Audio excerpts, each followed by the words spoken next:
안녕하십니까. 우여한 목사입니다. 추석 잘 보내셨죠? 추석 첫 번째 주일입니다.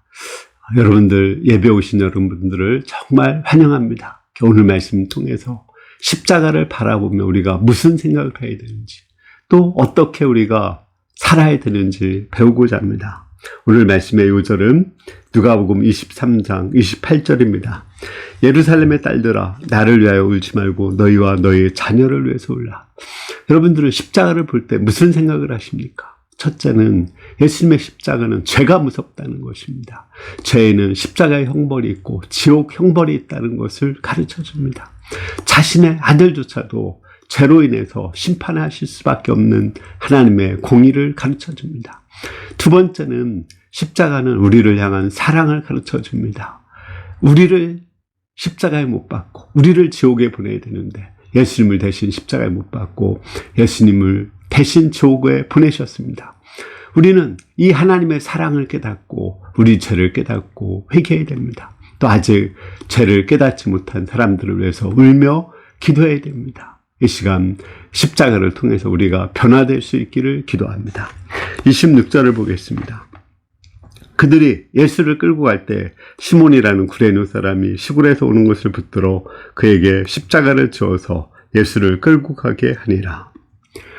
우리 예수님은 그 전날 대제사장의 집 공회에서 신문을 받으셨습니다.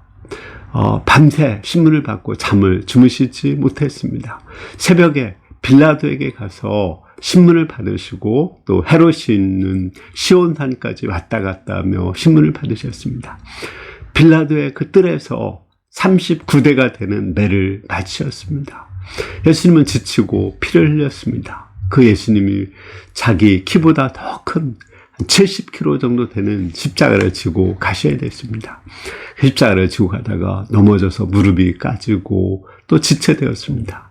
로마 군병들은 시간을 끌 수가 없어서 주위에 지나가고 있는 그 구레네 사람 시몬이라는 사람을 붙잡아서 그에게 십자가를 지고 가게 했습니다. 그는 정말 재수 없이 그곳을 지나가다가 어쩔 수 없이 십자가를 질 수밖에 없었습니다. 그런데 놀랍게도 그 시몬의 아들 루포가 로마 교회의 기둥과 같은 존재가 되었습니다.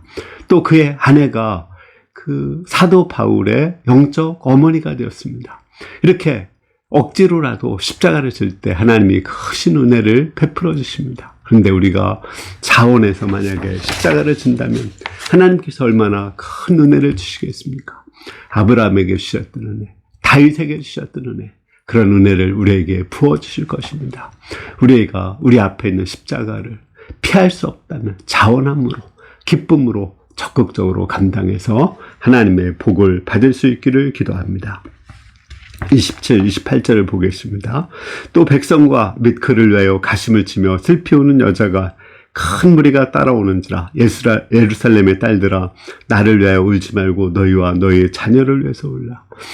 아무 죄 없는 예수님, 착한 일을 많이 하신 예수님이 십자가를 지고 무릎이 까지며 그 걸어갈 때, 죽으러 가는 그 모습을 볼 때 많은 여인들이 동정하는 마음으로, 그 모성애적인 마음으로 슬피 울고 가슴을 치면서 울었습니다. 예수님은 그들에게 나를 위해서 이렇게 울어줘서 고맙다 이렇게 말씀하지 아니하고 나를 위해서 울지 말고 너희 자녀와 너희를 위해서 울라고 말씀했습니다. 왜 너희와 너희 자녀를 위해서 울라고 하셨을까요? 예수님이 받을 그 형벌을 정말 회개하지 않는다면 너희가 받을 것이고 너희의 자녀가 받을 것이기 때문에 그렇습니다. 그러나 그들이 만약에 울면서 회개하고 변화된다면 예수님이 대신 형벌을 받았기 때문에 그들은 하나님의 복을 받을 수 있기 때문에 그렇습니다. 빌라도가 예수님을 십자가에 넘겨주면서 나는 죄가 없다, 너희 죄를 받으라고 했습니다. 그리고 손을 씻었습니다. 그때 그곳에 있던 사람들은 그 죄를 우리와 우리 자손에게 돌리라고 했습니다. 그 말이 얼마나 무서운 말인지 모르고 그들은 말을 했습니다. 오스트리아 황제를 죽인 것이 화근이 되어서 1차 세계대전이 일어났고 한 1000만 명이 죽었습니다. 그런데 하나님의 아들을 십자가에 못 박았다면 얼마나 큰 죄가 되겠습니까? 얼마나 큰 심판을 받게 되겠습니까? 어떤 사람은 그렇게 말할 것입니다. 나는 그곳에서 예수님을 십자가에 못 박지 않았다. 그런데 베드로는 말했습니다.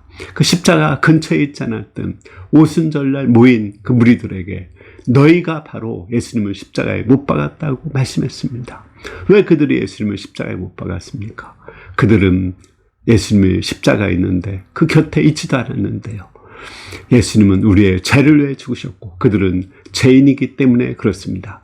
이것은 이성적으로 깨달아 알 수가 없습니다. 그러나 성령께서 깨우쳐 주실 때 우리는 이 은혜를 깨닫게 되고 내가 바로 예수님을 십자가에 못 박은 죄인임을 깨닫고 눈물로 애통하며 회개하게 됩니다. 그 놀러와를 진행했던 사람이 그 유재석과 김원희죠. 근데 그 김원희 씨가 어느 날 교회에 갔는데 찬양 예배를 드리고 있었습니다. 그런데 갑자기 통곡이 쏟아져 나왔습니다. 자기가 예수님을 십자가에 못 박았다는 것을 성령께서 깨우쳐 주셨기 때문에 그렇습니다. 그 후에 그는 변화되어서 많은 사람들을 교회에 인도했고 또 아시아와 아프리카의 심장병 환자들을 이렇게 한국으로 데려와서 치료해 주었습니다. 뿐만 아닙니다. 우리 아일랜드의 최마태 선교사님은 제주도 수양에 갔습니다. 그때 그는 이렇게 안요셉 선교사님이 전하는 말씀을 들었습니다. 예수님이 십자가에 놋뱀처럼 달렸다는 그 말씀을 봤습니다. 보라, 그 십자가의 놋뱀으로 달리신 예수님을 보라는 그 말씀을 들었습니다. 그때 자신이 바로 예수님을 십자가에 못 박은 죄인임을 깨닫고 눈물로 회개하고 죄사함 받고 변화되어서 아일랜드의 선교사가 되었습니다. IM 선교의 그 마이클 조 선교사라는 분이 있습니다. 물론 좀 여러 가지로 문제를 일으키신 분이지만은 이분이 거듭난 것도 그렇습니다. 이분은 장애인 아버지 어머니 밑에서 태어났습니다. 그는 부모를 저주하고 자기를 저주하고 하나님을 저주했습니다. 그런데 그가 비염을 수술을 하고 수술대에 앉혀 있는데 그 예수님을 십자가에 못 박는 자들을 보았습니다.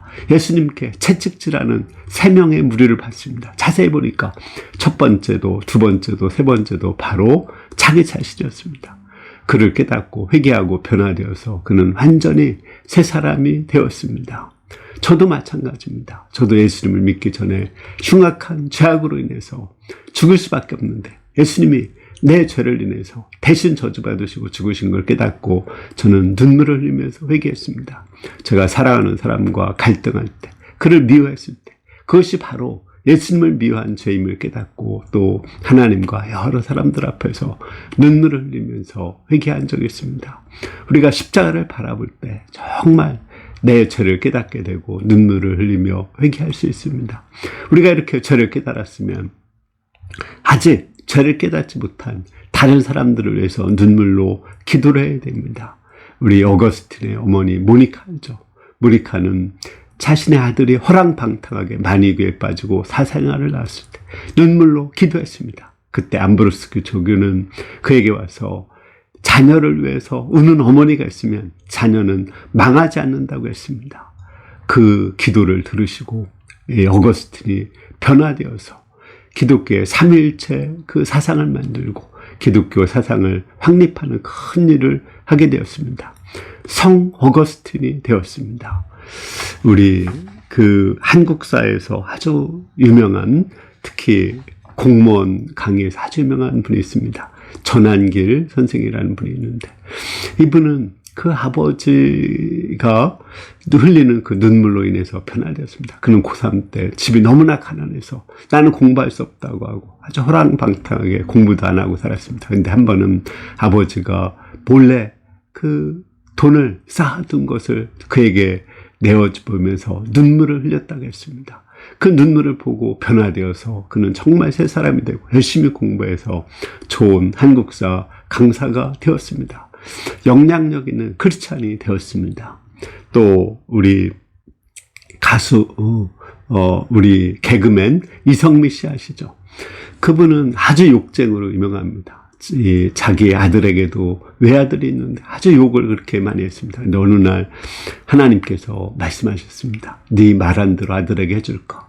그 말을 듣고 그는 정말 통곡하면서 눈물로 회개 기도를 했다고 했습니다. 그 외 아들이 큰 사건을 만들어서 다른 학생을 거의 죽게 만들었습니다. 그때 아들 앞에 가서 그것은 내 잘못이라고 생각하고 무릎을 꿇고 눈물로 회개했습니다. 그 눈물을 본 아들이 변화되어서 새 사람이 되었다고 했습니다. 이렇게 눈물을 흘릴 때 다른 사람이 변화됩니다. 저도 저희 아버지와 저희 큰형을 위해서 통곡하며 눈물로 기도했을 때 그분들이 변화되는 것을 체험했습니다. 29절에서 31절을 보겠습니다. 보라, 날이 이르면 사람이 말하기를 잉태하지 못하는 이와 해산하지 못하는 배와 먹이지 못하는 젖이 복이 있다리라. 그때 사람이 산들에 대하여 우리 위에 무너지라며 작은 산들에 대하여 우리를 덮으라리라. 푸른 나무에도 이같이 하거든 마른 나무에는 어떻게 되리오 하시니라. 우리가 아기를 낳고 또 젖을 먹인다는 건 너무나 축복된 것입니다. 그러나 그날에는 심판을 받아서 지옥에 가는 그날에는 차라리 태어나지 않은 것이 더 행복하다고 말씀하십니다. 또 그날은 우리가 죽고 싶어도 죽을 수 없기 때문에 산사태에 의해서 무너져서 죽는 사람을 보고 참 복도 많다고 이렇게 사람들이 말한다고 합니다. 아무 죄 없는 푸른 나무 같은 예수님도 이렇게 십자가 형벌을 받고 지옥을 맛보셨는데 하물며 죄가 많은 우리가 만약에 회개하지 않는다면 얼마나 큰 심판을 받을 거냐고 말씀하십니다. 여러분들은 십자가를 보면서 자기의 죄를 깨달으십니까? 아마 깨닫지 못하는 사람들이 많이 있을 것입니다. 다윗도 자기가 살인과 간음을 하고 나서도 죄를 깨닫지 못했습니다. 그때 나단 선지자가 와서 한 비유를 내겠습니다. 한 부자가, 양이 많은 부자가 양 하나밖에 없는 가난한 사람의 그 양을 빼앗아 가지고 자기 집에 온 손님을 대접했다고 했습니다. 그 부자를 어떻게 해야 되냐고 말했습니다. 다윗은 불같이 하라면서 그 사람은 당장 죽이라고 했습니다. 그러자 나단이 조금 시간적인 여유를 뒀다가 당신이 바로 그 사람이요. 당신은 아내도 많은데 하나뿐이 없는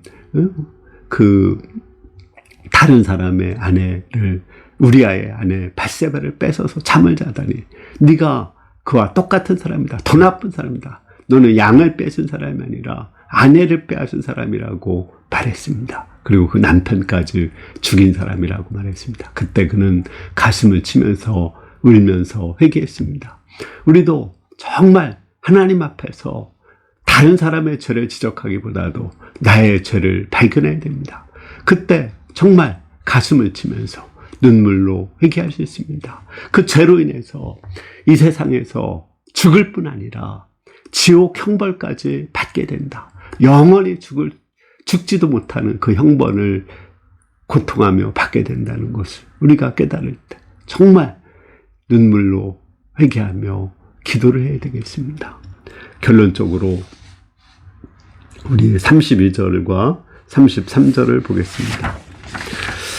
또 다른 두 행악자도 사형을 받게 되어서 예수와 함께 끌려나가니라. 해골이라는 곳에 이르러 거기서 예수를 십자가에 못 박고 두 행악자도 그렇게 하니 하나는 우편에 하나는 좌편에 앉더라.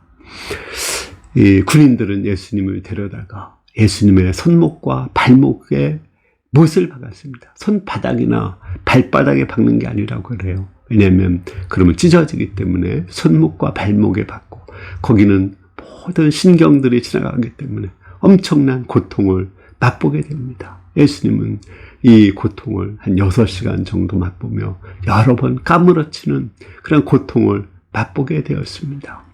그리고 피와 또 물을 쏟으셨기 때문에 심한 갈증으로 혀가 입 천장에 붙는 그 고통을 맛보셨습니다. 또 그 몸무게로 인해서 모든 뼈가 어그러지고 위골돼가지고 그 엄청난 고통을 맛보았습니다. 심지어 아무리 기도해도 하나님이 응답지 않기 때문에 하나님께 버림받는 그 고통을 느끼셨습니다. 그때는 제자들도 또 주의 사랑하는 그 모든 사람들도 그를 버렸습니다. 아무도 그를 도와주지 않았습니다. 예수님은 그 십자가의 육체적인 고통, 또 영혼의 고통을 맛보시면서 영혼을 하나님께 부탁하면서 가셨습니다. 우리는 이 십자가에 못 박혀 죽으신 그 예수님을 생각하면서 무슨 생각을 해야 되겠습니까? 첫째는 죄가 무섭다는 것을 깨달아야 됩니다. 얼마나 죄가 무서우면은 그 죄에 대한 형벌이 이렇게 철저하고 고통스러운지, 그 예수님이 여기서 죽을 뿐 아니라 죽은 3일 동안에 지옥까지 다녀왔습니다. 영어 사도신경에 보면 예수님은 그 지옥에 갔다 왔다는 그 말이 있습니다. 지옥의 고통까지 맛봤습니다. 정말 죄는 무서운 것입니다. 두 번째로 예수님의 십자가를 보면서 우리는 하나님의 사랑을 깨닫습니다. 하나님이 정말 우리를 사랑하셔서 자기 아들보다도 우리를 더 사랑하셔서 내가 십자가에 못 박혀야 되는데, 내가 지옥에 가야 되는데 내 대신 예수님을 십자가에 못 박고 내 대신 예수님을 지옥에 보내셨습니다. 우리가 이를 깨달을 때 어떻게 해야 되겠습니까? 나의 죄를 인해서 애통하며 눈물을 흘리며 회개해야 됩니다. 성령께서 내 마음의 죄를 깨닫게 해주시도록 가슴을 치면서 회개해야 됩니다. 내 교만의 죄, 불신의 죄, 탐심의 죄, 또 자기를 사랑하는 죄, 돈을 사랑하는 죄, 이러한 모든 죄를 깨닫고 하나님 앞에서 애통하면서 회개를 해야 됩니다. 더 나아가서 이제는 다시는 이러한 죄를 반복하지 않고자 결단해야 됩니다. 이제는 성령의 소원을 따라 살며 거룩한 삶을 살아야 됩니다. 이제는 하나님을 사랑하고 이웃을 사랑하고 하나님을 존중히 여기며 이웃을 존중히 여기며 하나님을 믿어드리고 이웃 사람들을 믿어주면서 우리는 살아야 됩니다. 우리가 십자가를 보면서 거룩한 삶을 살 뿐 아니라 우리 주위에 아직도 예수님을 알지 못하는 내 사랑하는 가족들, 친구들, 후배들이 있습니다. 이들을 위해서 통곡하며 가슴을 치며 울어야 됩니다. 그들을 변화시킬 수 있는 것은 아무것도 없습니다. 오직 그들을 위한 눈물뿐입니다.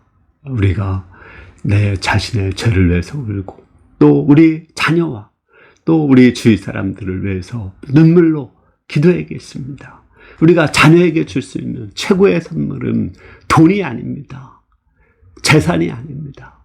자녀를 위해서 줄 수 있는 것은 그들을 위해서 눈물의 기도를 하는 것입니다. 기도하는 부모가 있으면 망하지 않습니다. 기도하는 한 사람 있을 때 그 가족은 망하지 않습니다.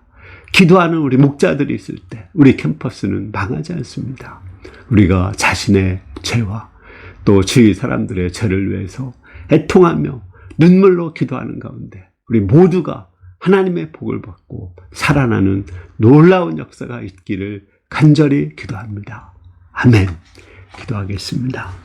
하나님 아버지, 예수님께서 나의 죄를 위해서 십자가에 못 박혀 죽으심으로 나를 구원하시고 새 생명을 주신 것에 대해서 감사와 찬송을 드립니다. 우리가 예수님의 십자가를 보며 하나님의 사랑과 공의를 깨닫고 회개하고 거룩한 삶을 살며 또 주위에 우리의 사랑하는 사람들을 위해서 눈물로 기도하는 삶을 살 수 있도록 하나님 은혜 주시기를 기도합니다. 감사하고 예수님의 이름으로 기도했습니다. 아멘. 예, 우리 한 주간 우리가 정말 하나님 앞에서 내 죄를 깨닫게 해주시도록 또 주위 사랑하는 사람들을 위해서 애통하는 기도의 영을 주시도록 간절히 기도하고 우리의 기도를 통해서 주위 사람들이 살아나는 놀라운 역사가 있게 도와주시기를 기도합니다. 특별히 한 사람을 위해서 우리가 눈물로 기도할 수 있기를 기도합니다. 감사합니다.